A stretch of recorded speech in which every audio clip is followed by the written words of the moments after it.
선생님들에 비해서는 제가 이제 내인별력 좀 적죠. 하지만 이따가 이제 제 소개하면서 다시 말씀드리겠지만 항상 1학기에는 저를 잘 모르세요. 그러다가 2학기가 되면 항상 저를 찾아오세요. 그래서 제 소개를 간단히 같이 좀 드리면서 말씀드리면 저는 이제 고대 국문과를 나왔습니다. 이런 학원들에서 일을 하고 있고 일을 했습니다. 그리고 이제 가장 중요한 게 아까 말씀드렸던 것처럼 처음에 시작은 제가 이제 다른 강사 선생님들에 비해서는 아직까지 좀 덜 알려진 부분이 있어서 처음엔 잘 몰라주세요. 그러다가 항상 마지막 파이널 모의고사쯤 되면 그때 가서 저한테 오십니다. 어떻게? 좀 살려달라고. 그러니까 아이가 성적이 안 나오고 점수가 안 나오니까 좀 살려달라고 저한테 오셔서 부탁들을 하세요. 아이들은 항상 그럽니다. 안타깝다고, 좀 아쉽다고. 왜냐하면 처음부터 선생님한테 들었으면 성적 잘 나왔을 것 같은데 이제 와서 사실은 그때쯤 되면 100일밖에 안 남거든요. 그래서 제가 2년 연속 지금 2간 모의고사 파이널 이 대치 지금 학원가에서 마감을 계속 하고 있습니다. 그래서 나중에 저한테 보내주시면 사실은 점수 올리기가 쉽지가 않아요. 그래서 제가 하는 말씀을 잘 한번 들어보시고 괜찮다고 판단되시면 1월 2일 날 개강하는 우리 수업 많이 보내주시기 바랍니다. 자, 그러면 한번 천천히 한번 들어가 보도록 하겠습니다. 자, 올해 국어 이제 어떻게 나왔나 여기서부터 한번 가볼게요. 자, 올해 수능 성적 결과인데 지금 숫자가 잘 안 보이시죠? 그래서 제가 차근차근 한번 설명해 드리도록 하겠습니다. 지금 여기가 6월, 여기가 9월, 여기가 이번 수능의 등급 컷이거든요. 이게 지금 어떻게 구성되어 있냐면 6월 달은 등급 컷이 화법과 작문이 1등급 컷이 90, 그 다음에 언어와 매체가 1등급 컷이 86이었어요.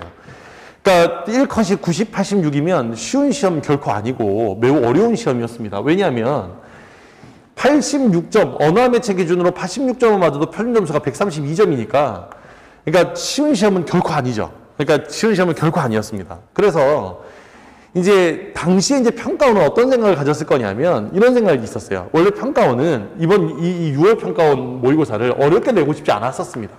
그러니까 이제 강사의 선생의 입장으로 이 문제를 풀었을 때 저는 한 90, 한 2에서 3 정도 나오지 않을까 예상을 했어요. 그런데 실제로 컷은 그보다 훨씬 낮았어요. 제가 보통 등급 컷을 예상해서 잘 못 맞추는 사람이 아니거든요. 게다가 다른 선생님들보다는 제가 점수가 보다 더 보수적이라서 대부분 아이들 수준에 딱 내가 점수가 예상 컷이 얼마일 것 같다라고 하면 거의 그게 컷이 되는데 거의 제가 예상을 틀렸던 유일한 시험입니다.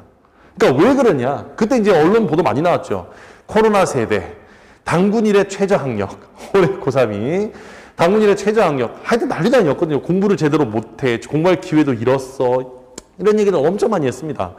그래서 그랬던 건지 모르겠는데 어쨌든 점수가 낮게 나왔어요. 그러고 난 다음에 이제 9월달이 왔죠.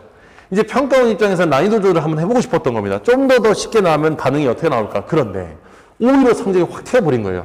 화법과 작문이 1컷이 100이고 언어와 매체가 96이면 사실은 점수가 이게 그냥 뛴 정도가 아니라 어마어마한 겁니다. 그러니까 100점을 맞아도 표준 점수가 127점밖에 안 나옵니다. 127점 화법과 작문 기준으로 치자면.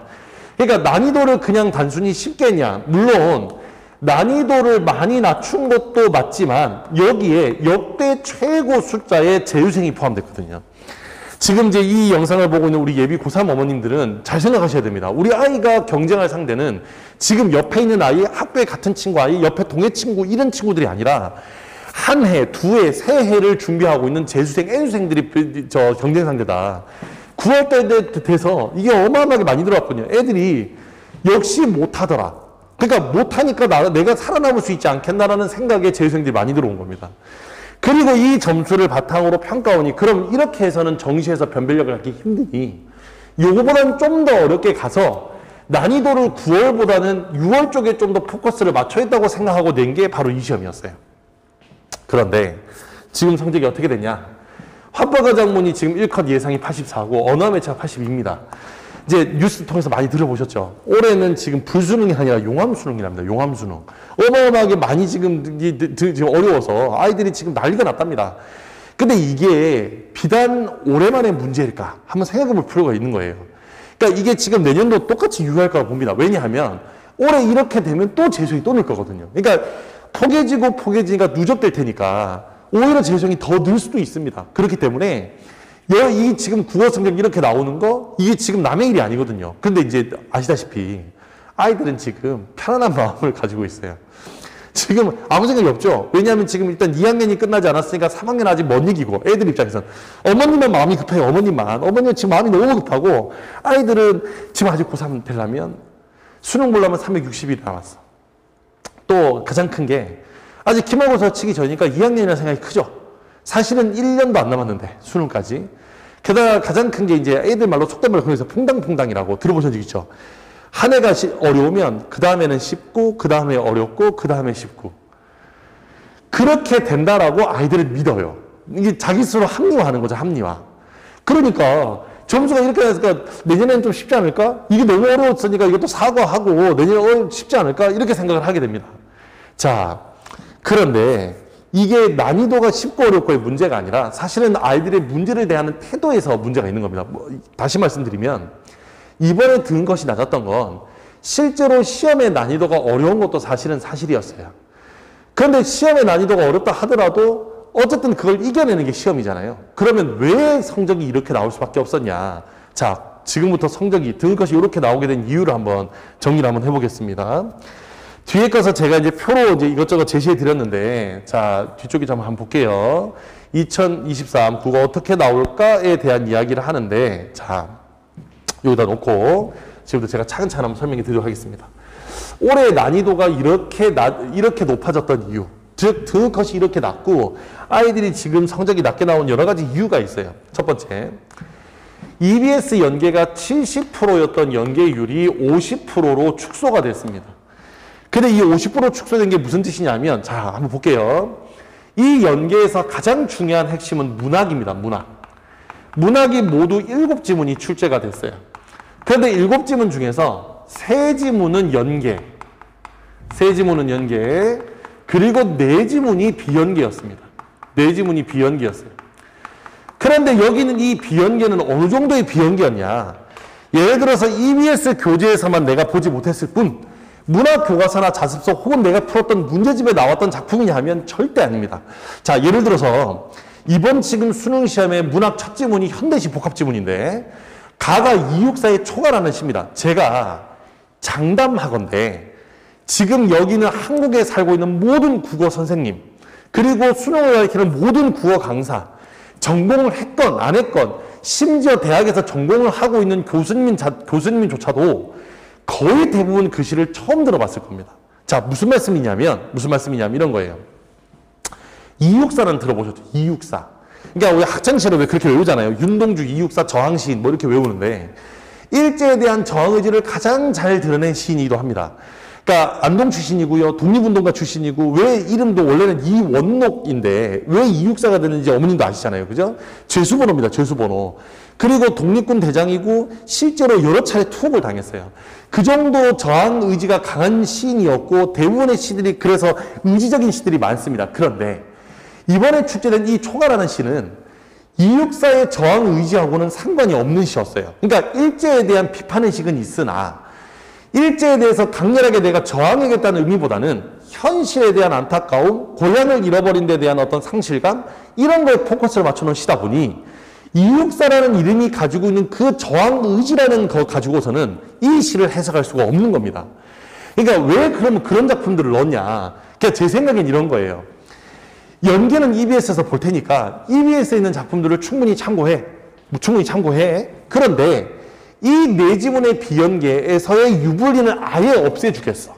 그러니까 학생들이 이 작품은 절대 나올 거다라고 예상할 수도 없을 뿐더러 어떤 학원에서 다루지 못하는 그런 작품들을 넣음으로써 너의 독해 능력을 최대한 끌어내서 한번 측정해 보겠다. 이게 지금 여기에 포인트라고 생각을 합니다. 그러니까 무슨 말씀이냐면 다시 정리하면 자, 문학은 원래 연계가 70% 됐으니 7지문 중에 5지문 정도가 원래 연계가 됐어요. 5, 6지문 정도가. 그러면 아이들은 우리가 흔히 연계빨이라고 해요. 연계빨. 그 연계빨을 믿고 여기서 최대한 빠르게 풀고 선택 과목 최대한 빠르게 풀고 그리고 난 다음에 여기 최대한 풀고 나면 그 남은 시간에 독서에다 몰빵을 해서 최대한 시간을 세이브해야지. 최대한 시간을 어떻게 이겨내야 되겠다. 시간 문제를. 이렇게 생각했을 텐데 이렇게 비연계 문제가 연계보다 많고 여기는 이 작품이 매우 낯선 작품을 집어넣으면서 최대한 여기서 시간을 쓰게끔, 시간을 사용하게끔 문제를 구성했다. 이게 첫 번째입니다. 이게 첫 번째.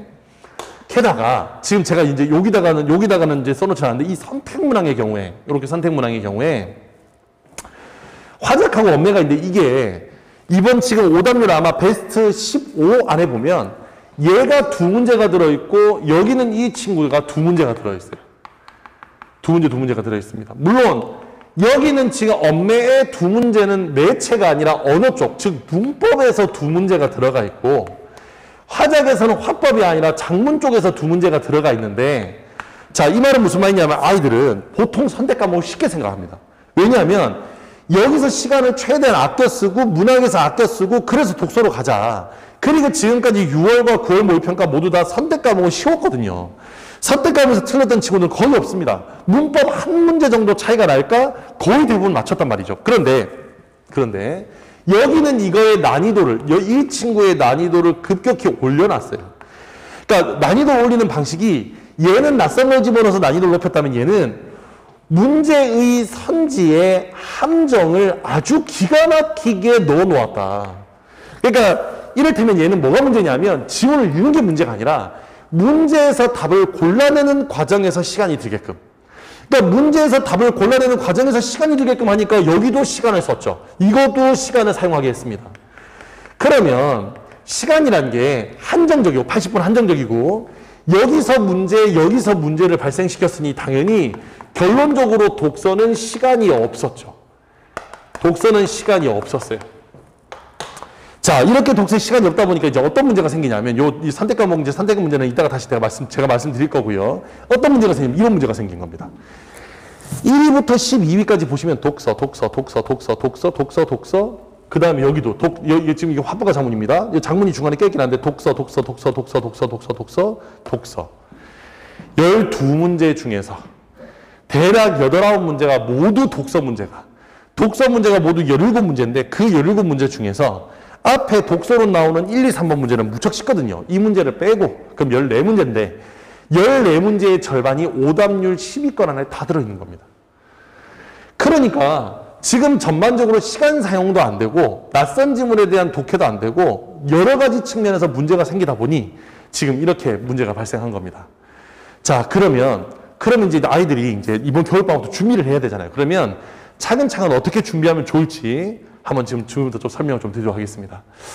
맨 먼저 고민되는 게 아마도 이제 어머님들이 이 선택 과목 문제가 가장 큰 고민일 거라고 생각합니다. 그래서 이 선택 과목 문제부터 좀 말씀을 좀 드릴게요. 선택 과목은, 자, 지금 제가 이제 표로 이렇게 정리를 했는데, 뭐 학습 부담이 적네, 학습 부담이 많네, 이렇게 정리를 했는데, 일단 기본적으로, 여기는 화법과 작문은 공부를 잘 못한다기보다는 안 하는 아이.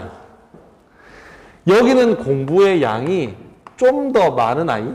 이렇게 고정관념이 있고, 또 하나 더, 화법과 작문보다 언어와 매체가 아무도 표준 점수에 유리하다. 이런 또 마찬가지로 고정관념이 있습니다. 그러니까 저는 이제 고정관념이라고 생각하는데 일단 언어와 매체와 화법과 작문이 어디가 차이 나는지부터 좀 설명을 좀 드릴게요.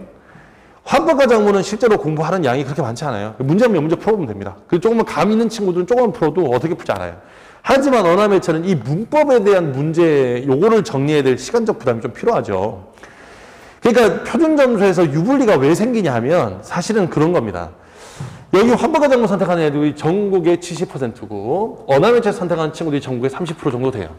그러니까 이거는 올해 수능도 마찬가지고 뭐 예비 수능, 6월 평가원, 9월 평가원 희한하게도 비율이 거의 비슷하게 가는데 마지막에 언어와 매체 쪽으로 조금 더 인원이 간 건 맞아요. 왜냐하면 그 표준 점수 유불리 때문에. 그럼 왜 유불리가 생기냐? 첫 번째가 등급컷에 대한 오해가 있으세요. 96점이 1컷이다 그러면 그 96점이라는 원점수에서 1컷이 만들어진다고 생각하시는데 그게 아니라 점수는 모든 건 다 표준 점수로 변환이 됩니다. 그러니까 원점수는 중요하지 않아요. 아이들은. 그 표준 점수로 해서 표준 점수의 한 4% 정도 그 4%를 끊어가지고 1등급을 만들어 주는데 그 1등급이 되는 점수의 원점수를 계산해 봤더니 96점이더라. 이게 원점수 컷이에요. 그러니까 결국에는 표준 점수로 환산을 해야 되는데 그 와중에 어떻게 되는 거냐면 이게 공통 과목이 75점, 선택 과목이 25점이 됩니다. 이렇게. 이렇게. 근데 여기는 이 점수를 그대로 원점수로 두는 것이 아니라 이 친구는 이 친구대로 표준 점수로 환산을 하고 이 친구는 이 친구대로 표준 점수로 환산을 하는데 그 과정에서 조정 원점수라는 과정을 겪게 돼요. 조정 원점수. 이게 전국에 있는 국어선생님들이 잘 이해를 잘 못하세요. 이게 조정 원점수라는 게 뭐냐면 만일에 환법과 작문을 다 맞아서 25점을 받았어. 그 다음에 언어 매체를 다 맞아서 25점을 받았어. 이 25점과 25점을 그대로 원점수를 가지고 편점수로 바꾸는 게 아니라 원점수를 조정하는 겁니다. 뭘 따라 조정하는 거냐면 여기를 선택한 친구들의, 그러니까 선택한 그 모집단의 공통 과목의 평균. 그러니까 이 점수의 평균을 이렇게 집어넣어서 가중치를 두는 거예요. 자, 그러면 다시 한번 말씀드릴게요. 여기는 공부하기 싫어하는 친구들입니다. 그냥 대체적으로 국어 성적이 좀 낮겠죠. 그 다음에 여기 언어 매체는 주로 어떤 친구들이냐면 이과 상위권 친구들하고 그 다음에 재수생 친구들이 어마어마하게 많아요. 아무래도 공부를 좀 하는 친구들이죠. 그러니까 당연히 이쪽 친구들의 평균 점수가 높은 겁니다. 즉 평균 점수 자체가 언어 매체를 선택한 친구들의 문학과 독서의 공통 과목의 성적이 높다 보니 이 점수를 조정으로 받아서 그 받은 걸 다시 표준 점수로 환산한 다음에 이 두 개를 더해서 최종 표준 점수를 결정을 하고 그 점수로 등급컷을 내는 겁니다. 그러니까 당연히 공부를 잘 하는 친구들이 모여있는 여기는 이 친구, 여기는 이게 아무래도 조정돼서 원점수를 받다 보니까 등급컷의 차이가 생기는 거예요. 그래서 아까 말씀드렸던 것처럼 얘는 지금 1컷이 84고 얘가 80인데 왜 얘가 84고 얘가 82냐 하면 이 둘을 표준 점수로 환산했을 때 두 개의 점수가 같다 이 말입니다. 그래서 여기가 좀 더 유리한 것 같은데 자 그러면 잘 보세요. 2점이죠 원점수다. 한 문제 차이입니다. 자 지금부터 이제 어떻게 이 두 개를 선택하는지에 대해서 말씀을 드릴 거예요. 첫 번째 일단 언어 매체를 만약에 선택을 한다 그러면 타 과목에 대한 공부가 나름대로 잘 되어 있는 학생들이 언어 매체를 하는 게 유리합니다. 왜냐하면 어쨌든 문법을 공부해야 되니까 학습 부담이 많아요. 그러니까 뭐 학습 부담이 많기 때문에 뭐 수학도 안 돼 있어, 영어도 안 돼 있어, 탐구도 안 돼 있어 하면 사실은 선택하기가 쉽지가 않아요. 왜냐하면 문법이라는 시간을 따로 내야 되거든요. 그렇다고 문학하고 독서 시간을 빼서 문법을 한다? 그건 더 있을 수가 없는 거잖아요. 그러니까 다시 말하면 문학과 문법을 하는 건 여기는 화법과 작문을 선택한 친구들과 공부량이 같아야 되는데 플러스 문법에 대한 게 더 들어가야 되는 겁니다. 그러니까 타 과목에 대한 공부가 돼 있어야 타 과목을 빼서 그 과목을 넣죠. 그래서 타 과목에 대한 공부가 좀 더 돼 있어야 된다. 자, 그 다음 두 번째. 내신으로 문법을 했다. 고1 때 말고요. 고2 때나 고3 1학기 때. 이때 내신으로 만약 문법을 한다 그러면 선택하기가 좋죠. 왜냐하면 이미 문법을 한번 정리하거나 정리할 테니까요. 그런데 내신으로 문법을 1학년 때 한 건 의미 없어요. 왜냐면 몇 개 안 되거든요. 그 문법 해봐야 요소가 몇 개 안 돼요. 그래서 여기는 이거는 요 과목을 한 친구들이 유리합니다. 그러니까 예를 들어 이제 2학년 같은 경우 1학기 때는 무조건 문학을 합니다. 문학을 하니까 문학 하는 건 의미 없어요. 문학은 문학이고요. 2학기 때 독서나 언매 둘 중에 하나를 하게 되는데 독서를 선택한 학교는 사실 3학년 때 언매를 선택을 해도 사실 잘 안 하거든요. 그때도 수능 특강을 하니까. 근데 이걸 내신으로 하면 어쨌든 본인 학습 부담이 줄죠. 내신은 해야 되는 거니까요. 그래서 요걸 하는 친구는 요걸 하는 게 좋겠다. 그 다음에 세 번째. 자, 이게 학생 성향에 따라 달라요. 그러니까 예를 들면 제가 이번에 지금 가르쳤던 제자의 중에 하나가 이관모의사 풀이반이었는데 10번 시험에서 4번, 5번을 100점 맞았던 친구입니다. 문과 친구인데 이 친구 성적이 정말 좋았어요. 그런데 그 친구는 선택 과목이 화법과 작문이었습니다. 왜? 이게 안 맞대요. 그러니까 학생 성향도 되게 중요합니다. 그러니까 학생의 성향도 되게 중요해요. 예를 들어서 국어 성적은 잘 나오는데 문법만 아주 잘 안 되거나 외우는 건 너무 싫어하거나 이러면 이거 못합니다. 그래서 요거는 학생과의 논의가 필요하죠. 다만 제가 한 가지 팁을 좀 드리자면 이번 겨울방학 때 어쨌든 뭐 문법 특강을 듣든 뭐라든 하실 거잖아요. 언매를 선택하려고 할 테니까 3월 교육청 모의고사와 4월 교육청 모의고사 때까지 성적이 나와주면 계속 가되 만일에 성적이 잘 나오지 않으면 이때 화법과 작문으로 갈아타는 것도 늦지 않다. 그러니까 후반에 갈아타는 건 상관없는데 만약 확보과정물을 먼저 선택했다가 나중에 6편 끝나고 난 다음에 성적이 아쉬워서 이쪽으로 갈아탄다 난리 납니다. 알겠죠? 그래서 먼저 선택을 한 다음에 돌아가는 건 괜찮으나 이쪽으로 본다. 그러니까 이런 것들을 가지고 학생들을 설득을 해야 됩니다. 어머님께서. 설득을 한번 해보시고 그리고 어머님도 또 마찬가지로 매우 객관적으로 우리 아이의 상황을 잘 이해를 하셔야 돼요. 그래서 선택 과목을 선택하는 게 중요합니다. 그 다음 겨울방학 때 이제 어떻게 공부하냐. 그래서 겨울방학 때는 이제 요렇게 해서 이제 선택 과목을 선택하셨으면 아무래도 겨울방학은 공통 과목에 대한 공부가 잘 돼야 되겠죠. 그래서 문학과 독서에 대한 완벽 학습이 필요합니다. 낯선 작품이 나온다? 그러면 그거에 대한 독해법, 그거에 대한 감상법, 혹은 문제에 대한 해결 방법, 감상법, 그 다음에 문제에 대한 해결 방법, 이런 것들을 철저하게 뭘 통해서 이루어야 되냐면 기출문제를 통해서 해야 되는 거예요. 기출문제를 통해서. 그래서 최소한 5개년의 기출문제를 이번 겨울방학 때 끝내야 되고 되도록이면 연도별로 돼 있는, 그러니까 몇 학년도 전 연도별로 모여지는 기출문제보다는 문학 독서처럼 제재별로 나눠져 있는 기출문제집을 통해서 정리하는 게 맞습니다. 게다가 가장 중요한 건 오답 정리죠. 이걸 그냥 문제를 푼다고 될 문제가 아니고 여기는 이 기출은 무조건 분석의 과정을 거쳐야 됩니다. 그래서 이 글은 왜 그런 구조로 쓰여져 있고 이 문제는 왜 그게 정답이며 그 정답이 되는 과정에서 뭐가 필요한지 아이가 충분히 오답 정리를 해서 정리할 필요가 있다. 그게 2월까지는 이루어져야 그 다음에 EBS 교재가 있고 학기 중에는 절대 기출문제를 풀지 못합니다. EBS 교재 푸는 것도 양이 만만치 않기 때문에. 그래서 이번 겨울방학 동안에 이걸 충분히 하도록 해야 될 것 같습니다. 자, 그러면 이제 간단히 제 이야기를 좀 할게요. 그러면 이제 왜 그러면 2학기 때 제 수업으로 많이들 몰려오냐. 1학기 때 대부분 원론적인 수업들을 하세요. 하지만 실전적인 게 잘 안 되거든요. 제가 이제 이번 겨울방학 때부터 할 수업은 수능기출 끝내기입니다. 아까 말씀드렸던 수능기출이 가장 중요하다고 말씀을 드렸어요. 날짜 기억하기 좋으시죠? 1월 2일 일요일 날 오후 2시에 이곳 여기 지금 대치맥 학원에서 개강을 합니다. 그래서 주 1회 총 8회, 그러니까 2달이 되겠죠. 8주간 진행이 될 텐데 기출문제를 완벽하게 분석할 겁니다. 뭐에 맞춰서? 출제 패턴에 맞춰서.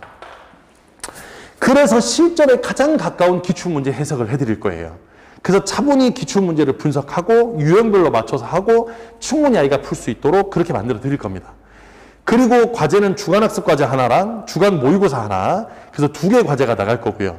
주간학습지는 이제 그 기출문제를 다시 또 복습할 수 있는 같은 유형의 기출문제로 구성을 했을 거고, 그 다음에 주간 모의고사는 매주 모의고사를 풀어갖고 와서 아이들은 그걸 가지고 성적표를 받게 됩니다.